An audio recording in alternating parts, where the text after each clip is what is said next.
اگر آپ کو میری یہ ویڈیو پسند آئے تو like, comment and share, subscribe کرنا مت بھولیے۔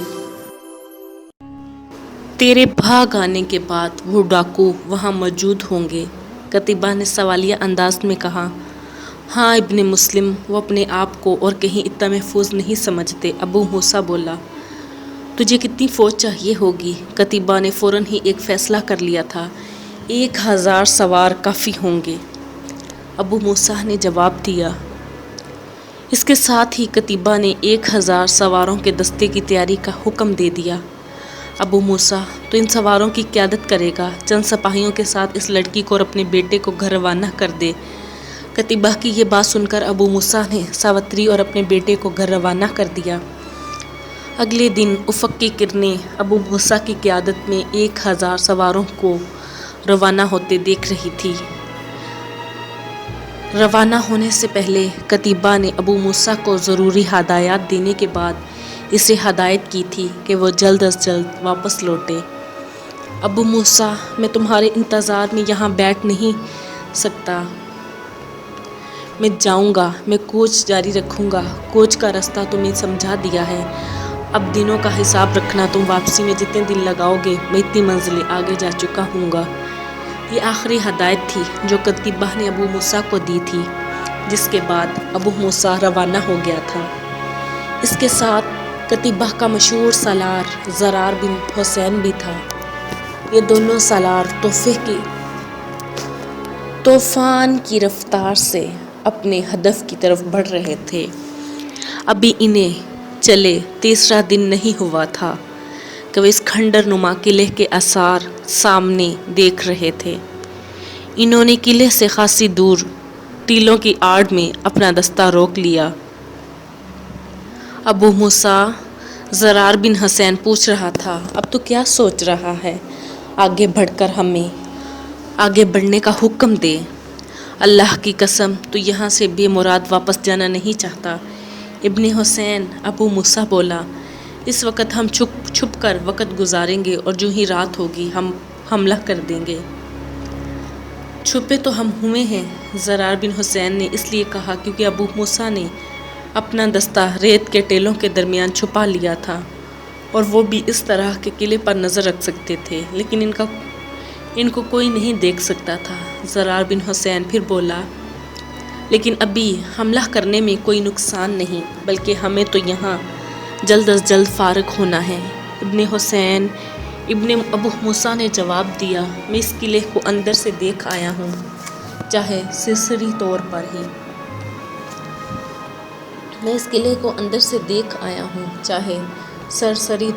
ہی۔ اگر ہم اس وقت قلعے پر حملہ کرتے ہیں تو یہ ڈاکو کھنڈروں کی آڑ لے کر ہمارا بہت نقصان کر سکتے ہیں۔ رات کو یہ سب سوئے ہوں گے اور پھر سوئے بھی نشک کر کے ہوں گے، اس لیے ہمارے لیے بہت آسانی رہے گی۔ زرار بن حسین نے اس طرح ہلا دیا جیسے وہ ابو موسیٰ کی بات سمجھ گیا ہو۔ وقت گزرتا جا رہا تھا، آہستہ آہستہ رات کا اندھیرا پھیلنے لگا۔ اس دوران ابو موسیٰ نے قلعے پر خاص طور پر نظر رکھی ہوئی تھی تاکہ وہاں ہونے والی چھوٹی سی بھی سرگرمی اس کی نظر میں آ جائے۔ وہاں کوئی سرگرمی نظر آنا تو دور کی بات، ابو موسیٰ کو کوئی ایک شخص بھی قلعے سے باہر آتا یا اندر جاتا نظر نہ آیا تھا۔ یوں لگتا تھا جیسے قلعہ خالی ہو۔ کیا وہ لوگ قلعہ چھوڑ گئے ہیں؟ یہ سوال بار بار ابو موسیٰ کے دماغ میں ابھر رہا تھا اور اس کے ذہن میں اس طرح کے خدشات ابھر رہے تھے۔ اے اللہ، اس نے دل ہی دل میں دعا مانگی، تیرے یہ جانثار اتنی دور سے ظلم کو ختم کرنے آئے ہیں، ان کا سفر رائیگاں نہ جانے دینا۔ اس کے بعد اس نے زرار بن حسین سے بھی اپنے خدشے کا اظہار کیا۔ ابو موسیٰ کی بات سن کر زرار بن حسین بھی پریشان سا ہو گیا، لیکن اس نے ابو موسیٰ کو گویا دلاسا دیتے ہوئے کہا، اے ابو موسیٰ، اپنے دل سے ان خدشات کو اگل دے، اللہ ان پیروں کو تکلیف رائیگاں نہیں جانے دیتا جو اس کی راہ میں گرد اڑاتے ہوں۔ زرار بن حسین کے جواب سے ابو موسیٰ کو کچھ تسلی ہوئی۔ جب رات گہری ہو گئی تو ٹہلوں کے درمیان چھپے ہوئے سپاہی 2 دستوں کی صورت میں باہر آئے اور پھر یہ 2 دستے 5 دستوں میں تبدیل ہو گئے۔ ہر دستہ چکر کاٹ کر قلعے کے ایک ایک دروازے کے سامنے چلا گیا۔ دستے اپنی اپنی جگہوں پر پہنچ گئے، لیکن ابھی حملہ کرنے کا وقت نہیں آیا تھا۔ زرار بن حسین اور ابو موسیٰ نے مل کر یہ طے کیا تھا کہ قلعے کے 5 دروازوں سے بیک وقت حملہ کیا جائے۔ اچانک ایک سمت سے ایک شعلہ فضا میں بلند ہوا اور اس کے ساتھ ہی 5 دستے آندھی کی رفتار سے قلعے میں داخل ہو گئے۔ ہر سپاہی جیسے دوڑتے گھوڑے پر مشل چلائی جاتی ہے، دراصل یہ ایک اشارہ تھا۔ طے شدہ منصوبے کے مطابق جب آخری دستہ قلعے کے آخری دروازے کے سامنے پہنچ گیا تو اس کے سالار نے ایک تیر جلا کر فضا میں چلا دیا۔ یہ باقی تمام دستوں کے لیے اشارہ تھا کہ حملہ کر دیا جائے، اور اس کے ساتھ ہی حملہ کر دیا گیا۔ قلعے کے دروازے تو زمانے کی شکست و ریخت کا شکار ہو چکے تھے، اس لیے تمام دستے بغیر رکاوٹ کے قلعے میں داخل ہو گئے۔ سپاہی قلعے کا کونا دیکھ رہے تھے، لیکن قلعے میں تو کسی انسان کا ملنا تو درکنار، وہاں زندگی کے آثار بھی نہیں تھے۔ یوں لگتا تھا جیسے قلعے میں رہنے والے قلعہ خالی کر گئے ہوں۔ اب کیا کریں، قلعہ تو خالی ہے۔ زرار بن حسین نے ابو موسیٰ سے کہا، کرنا کیا ہے، صبح واپس چلیں گے۔ ابو موسیٰ نے مایوسانہ انداز میں کہا۔ اسے سخت اذیت ہو رہی تھی، اور یہ کہ احساس وہ 1000 سپاہیوں کو مصیبت میں ڈال کر لایا ہے اسے پریشان کر رہا ہے۔ اے ابو موسیٰ، زرار بن حسین نے کہا، صبح کی بجائے ہمیں ابھی روانہ ہو جانا چاہیے۔ اس طرح ہم 1 دن پہلے قتیبہ کے پاس پہنچ جائیں گے۔ ہمارے سپاہیوں نے آج کا دن آرام کر لیا ہے، اور سب سے بڑی بات یہ ہے کہ اگر یہاں کوئی ہوتا تو اب تک ہمیں مل جاتا۔ ابو موسیٰ ابھی واپسی کے احکامات جاری کر رہا تھا جب 2 سپاہی اس کے پاس آئے۔ انہوں نے ایک آدمی کو پکڑ رکھا تھا۔ ابو موسیٰ نے حیران ہو کر ان کی طرف دیکھا اور پوچھا، یہ کون ہے؟ کہاں سے پکڑ لائے ہو اسے؟ یہ چھپ کر قلعے سے نکلنے کی کوشش کر رہا تھا، ہم نے دیکھ لیا۔ ہمارے للکارنے پر بھاگ کھڑا ہوا۔ یہ پیدل تھا، جبکہ ہم گھوڑوں پر، اس لیے یہ پکڑا گیا۔ ہم نے گھوڑے 2 ساتھیوں کے حوالے کیے اور پیدل اس کو تیرے پاس لے آئے ہیں۔ ان میں سے ایک سپاہی نے تفصیل سے بتاتے ہوئے کہا، جس جگہ ابو موسیٰ اور زرار بن حسین کھڑے تھے وہاں اندھیرا تھا۔ ارد گرد مشعلیں چل رہی تھی، لیکن ان کی روشنی اس جگہ نہیں پہنچ رہی تھی۔ اس لیے ابو موسیٰ نے مشعل منگوا لی۔ اس کی روشنی میں اس نے پکڑے جانے والے آدمی کو دیکھا تو حیران ہوئے بغیر نہ رہ سکا، کیونکہ وہ کوئی اور نہیں، زرغام تھا، جس نے ابو موسیٰ کو اغوا کروایا تھا تاکہ اسے قتیبہ بن مسلم کے قتل کے لیے تیار کیا جائے۔ اسے دیکھ کر ابو موسیٰ کے چہرے پر مسکراہٹ دوڑ آئی۔ وہ کہنے لگا، کیا مجھے یہاں دیکھ کر تو حیران نہیں ہوا؟ نہیں، اس لیے کہ مجھے اندازہ تھا کہ بھاگنے کے بعد تو دوبارہ یہاں آئے گا۔ وہ بولا، شاید تیری طرح وہ لوگ بھی اس قلعے میں چھپ کر بیٹھے ہوئے ہیں۔ ابو موسیٰ نے سوال کیا، مجھے نہیں معلوم۔ زرغام نے جواب دیا، ابو موسیٰ تو اسے جانتا ہے؟ زرار بن حسین نے ابو موسیٰ سے پوچھا، ہاں، اسی نے مجھے اغوا کروایا تھا اور یہی قتیبہ کو قتل کروانا چاہتا ہے۔ میں نہیں، دروان خزاں، بخارا کا بادشاہ، زرغام نے تقریباً غصے میں کہا۔ اے اجمی، زرار بن حسین زرغام کو مخاطب کرتے ہوئے بولا، اگر تو کچھ جانتا ہے تو بول، ورنہ تیرا ایک ایک عضو خود بولے گا۔ یہ کہتے ہوئے زرار بن حسین کے چہرے پر سختی کا تاثر ابھر آیا۔ میں کچھ نہیں جانتا، زرغام نے پہلے والا جواب دہرایا۔ اس کا جواب سن کر زرار بن حسین نے 2 سپاہیوں کو اشارہ کیا کہ وہ اپنے گھوڑوں سے اتریں اور زرغام کے دونوں بازو ایک گھوڑے سے باندھ دیں۔ اس کے حکم کی تعمیل کی گئی۔ زرار بن حسین بھی اپنے گھوڑے سے اتر آیا اور زرغام کے سامنے کھڑا ہو کر اس نے پھر پوچھا، اے اجمی، کیوں اپنی جان گنوانا چاہتا ہے؟ اس کے ساتھ ہی اس نے سپاہیوں کو حکم دیا کہ وہ گھوڑے مخالف سمت میں چلا دیں۔ سپاہیوں نے حکم تعمیل کی۔ گھوڑے ایک دوسرے کی مخالف سمت چلنے لگے اور زرغام کے بازوؤں سے بندھی رسی تنتی چلی گئی، اور پھر زرغام کی چیخیں قلعے میں گونج رہی تھی۔ وہ چیخ رہا تھا کہ اسے چھوڑ دیا جائے۔ نہیں زرغام، چھوڑ اس وقت جائے گا جب تو ہمارے سوال کا جواب دے گا۔ زرار بن حسین بولا، بتاتا ہوں، پہلے ان گھوڑوں کو روکو۔ زرغام تکلیف سے کراہتے ہوئے بولا، یہ میرے جسم کے ٹکڑے کر دیں گے۔ زرار بن حسین نے سپاہیوں کو حکم دیا تو گھوڑوں کو روک دیا گیا۔ لیکن گھوڑے جس جگہ پہنچ چکے تھے انہیں وہیں کھڑا رکھا گیا۔ اس طرح زرغام کا جسم مسلسل تناؤ کا شکار تھا۔ اب بول اجمی، زرار بن حسین نے اسے مخاطب کیا، یوں ہی تیری زبان سے سچ نکلا، تیری رسیاں ڈھیلی کر دی جائیں گی۔ یہاں سے شمال کی جانب 2 منزلوں کی مسافت پر اسی طرح کا ایک کھنڈر ہے۔ زرغام جواب دیتے ہوئے کہنے لگا، باقی سب وہی ہیں۔ اس کے ماتھے سے پسینہ بہہ رہا تھا۔ زرار بن حسین کے اشارے پر رسیاں کھول دی گئیں۔ تو یہاں کیا کر رہا تھا؟ ابو موسیٰ نے سوال کیا۔ میری کچھ چیزیں یہاں رہ گئی تھی، میں وہ لینے آیا تھا۔ رات کے پہلے پہر یہاں پہنچا تھا، تلاش کے بعد بھی وہ نہ مل سکی۔ تھک ہار کر جانے لگا تھا کہ تم لوگوں نے حملہ کر دیا۔ میں چھپ چھپ کر نکلنے کی کوشش کر رہا تھا کہ تمہارے آدمیوں نے مجھے پکڑ لیا۔ اس پر آسیبوں کے مرکز کا گمان ہوتا تھا۔ ابو موسیٰ نے وہاں پہنچ کر قلعے کا محاصرہ کیا اور پھر قلعے پر حملہ کر دیا۔ قلعے میں موجود ڈاکوؤں کی طرف سے کسی خاص مزاحمت کا سامنا نہ کرنا پڑا۔ زیادہ تر ڈاکو نشے میں تھے، جو نہیں تھے انہوں نے بھی معمولی مزاحمت کے بغیر ہتھیار ڈال دیے۔ سب کو پکڑ پکڑ کر ایک جگہ اکٹھا کیا گیا۔ اس کام میں زیادہ وقت نہ لگا۔ یہ تقریباً 150 کے قریب آدمی تھے، جبکہ کچھ تعداد عورتوں اور بچوں کی بھی تھی۔ ابو موسیٰ کے حکم سے عورتوں اور بچوں کو چھوڑ دیا گیا، جبکہ مردوں کو تحقیق کر کے صبح صبح یہ دستہ واپس روانہ ہو گیا۔ جب یہ دستہ روانہ ہوا تو صبح کی روشنی میں قلعے کا منظر بڑا بھیانک لگ رہا تھا۔ سورج ابھی نہیں نکلا تھا، لیکن روشنی پھیل چکی تھی۔ اس روشنی میں ایک لاش سب سے الگ تھلگ نظر آ رہی تھی۔ یہ تھی زرغام کی لاش، جسے ابو موسیٰ نے اپنے ہاتھوں سے قتل کیا تھا۔ حیرت کی بات یہ تھی کہ وہاں زندوں میں بھی رونے والا کوئی نہ تھا۔ قتیبہ بن مسلم کے پاس حجاج کا جواب پہنچ چکا تھا۔ حجاج نے اسے لکھا تھا کہ وہ نزک کو اپنے ساتھ لے جائے، اس سے غیر مسلموں پر ایک نفسیاتی اثر ہوگا، لیکن اس نے قتیبہ کو یہ ہدایت بھی کی تھی کہ وہ نزک پر اعتماد نہ کرے، کیونکہ اس نے صرف مجبوری کے تحت مسلمانوں کی اطاعت کی تھی۔ موقع ملنے کی صورت میں وہ مسلمانوں کے لیے خطرہ بھی بن سکتا تھا۔ یہ بھی عین ممکن تھا کہ وہ مسلمانوں کی پیٹھ میں خنجر اتار دے۔ حجاج کا پیغام پڑھ کر قتیبہ زیر لب مسکرایا، کیونکہ اس نے انہی خدشات کا اظہار کیا تھا جو قتیبہ کے ذہن میں پہلے سے موجود تھے۔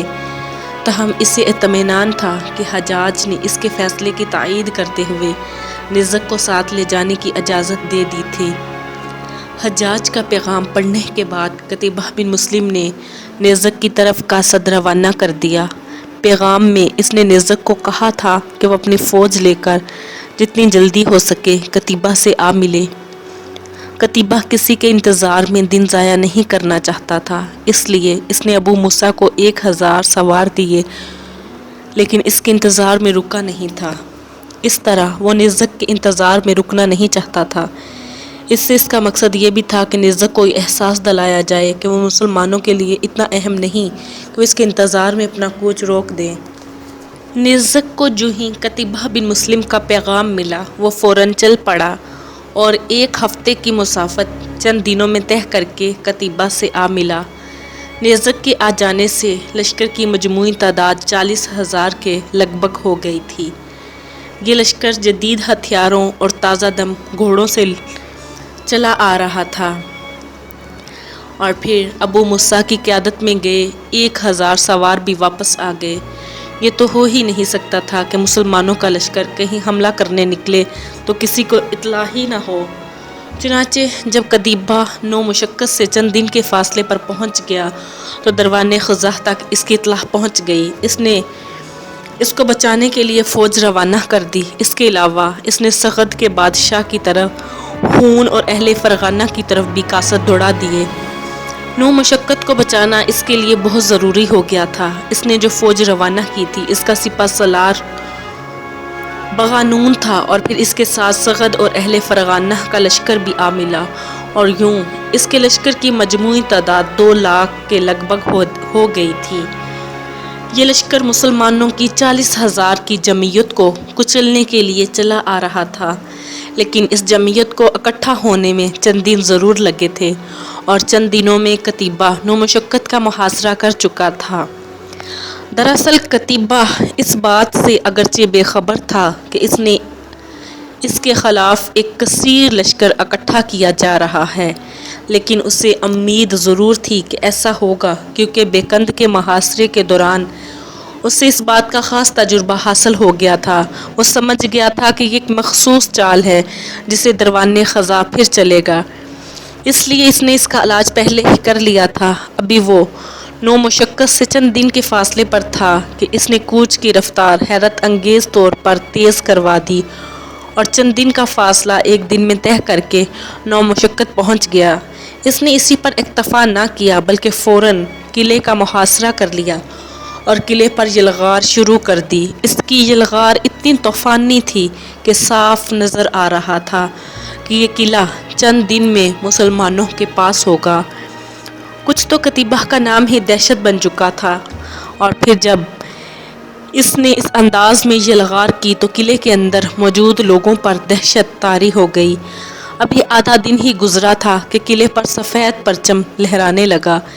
اس پر کتیبہ بن مسلم نے حملے رکوا دیے۔ قلعے کے دروازے کھلے اور ایک گھڑ سوار جس کے ہاتھ میں سفید جھنڈا تھا باہر نکلا۔ اس کے پیچھے پیچھے چند اور گھڑ سوار باہر نکل آئے۔ یہ سب مسلمانوں سے صلح کرنے آئے تھے۔ قتیبہ اگر چاہتا تو وہ قلعہ بزرو طاقت بھی لے سکتا تھا، لیکن اس نے اسے مزید خون خرابے سے گریز کرتے ہوئے صلح کر لی، کیونکہ اس کے پاس طاقت بہت تھی۔ اگر قتیبہ چاہتا تو حملے پہ حملہ کرتا اور فتح کر لیتا، لیکن جہاں پہ بات صلح کی آ جاتی تھی تو قتیبہ پھر اس بات کی طرف دھیان دیتا تھا۔ اس صلح کے بعد مسلمان فوج قلعے میں داخل ہو گئی اور شہریوں نے مسلمانوں کا شاندار استقبال کیا۔ نو مشقت سے مسلمان فوج نے کوچ کیا اور رامیشنا اس کی منزل تھی۔ قتیبہ کو امید تھی کہ رامیشنا میں خون ریز معرکہ ہوگا، لیکن جب مسلمان فوج رامشینا پہنچی تو شہر والوں نے اس کا شاندار استقبال کیا اور قتیبہ سے صلح کر لی، اور یوں دو انتہائی اہم شہر بڑی آسانی سے مسلمانوں کے قبضے میں آ گئے۔ اہم اس لیے کہ یہ شہر فتح کرنے کے بعد مسلمان براہ راست بخارا تک رسائی حاصل کر چکے تھے، لیکن اصل خطرہ تو اس کے بعد ہی تھا، کور بغانون کی صورت میں۔ لیکن مسلمان اس خطرے سے بے خبر تھے اور یہ خطرہ ان کی طرف تیزی سے بڑھا چلا آ رہا تھا۔ چند دن رامیشنا میں قیام کے بعد قتیبہ نے فوج کو واپس کوچ کا حکم دیا۔ اگرچہ ابھی موسم سرما خاصا دور تھا اور قتیبہ چاہتا تھا تو بخارا پر حملہ کر سکتا تھا، لیکن وہ جانتا تھا کہ بخارا کو فتح کرنے کے لیے تازہ دم فوج درکار ہوگی، اور کئی نئے انتظامات بھی ایسے تھے جو اسے کرنے تھے۔ چنانچہ فوج مرو کی طرف روانہ ہو گئی۔ واپسی پر فوج کی ترتیب وہی تھی جس ترتیب سے پہلے کوچ کیا گیا تھا۔ سب سے آگے ہراول دستہ، اس کے پیچھے کلب جس کی کمان قتیبہ کے اپنے پاس تھی، اور آخر میں وہ دستہ آ رہا تھا جس کی کمان عبد الرحمن بن مسلم کے پاس تھی۔ اس ترتیب سے کوچ نہایت ہی محفوظ تھا، کیونکہ اگر دشمن اچانک عقب میں حملہ کر دیتا تو آگے والے دونوں حصے پلٹ کر حملہ کرا سکتے تھے، اور اگلے حصے پر حملہ ہوتا تو پیچھے آنے والے دونوں حصے تازہ دم حصے حملہ آور کو آڑے ہاتھوں لے سکتے تھے۔ کلب پر حملے کی صورت میں ہراول اور عقبی دستے مدد کو پہنچ چکے تھے۔ اب جو مسلمان فوج نے کوچ کیا تو ہراول اور کلب کے درمیان 1 میل کا فاصلہ تھا، جبکہ اسی طرح کلب اور عقبی دستوں کے درمیان بھی 1 میل کا فاصلہ تھا۔ ایک رات مسلمان فوج نے ایک جگہ پڑاؤ کیا اور اگلی صبح پھر مقررہ ترتیب سے روانہ ہو گئی۔ سب نے آخر میں عبد الرحمن بن مسلم کے دستے جا رہے تھے۔ کچھ وقت ہی گزرا ہوگا کہ عبد الرحمن کو اپنے عقب میں بے شمار گھوڑوں کے ٹاپوں کی آواز سنائی دینے لگی۔ اس وقت مسلمان جس راستے سے گزر رہے تھے یہ نیم پہاڑی قسم کا تھا۔ عبد الرحمن کو کچھ شک گزرا۔ اس نے ایک آدمی پیچھے بھیجا تاکہ وہ دیکھ کر آئے کہ یہ سب کیا ہے، چونکہ اسے خطرے کا احساس ہو رہا تھا۔ اس خطرے کا احساس جس کا ذکر قتیبہ نے کئی بار سپہ سالاروں کے ساتھ کیا تھا۔ وہ آدمی گیا اور تھوڑی دیر بعد واپس آ گیا۔ اس کی حالت سے ہی اندازہ ہو رہا تھا کہ کوئی خطرہ ضرور ہے۔ کیا دیکھ کر آیا ہے تو؟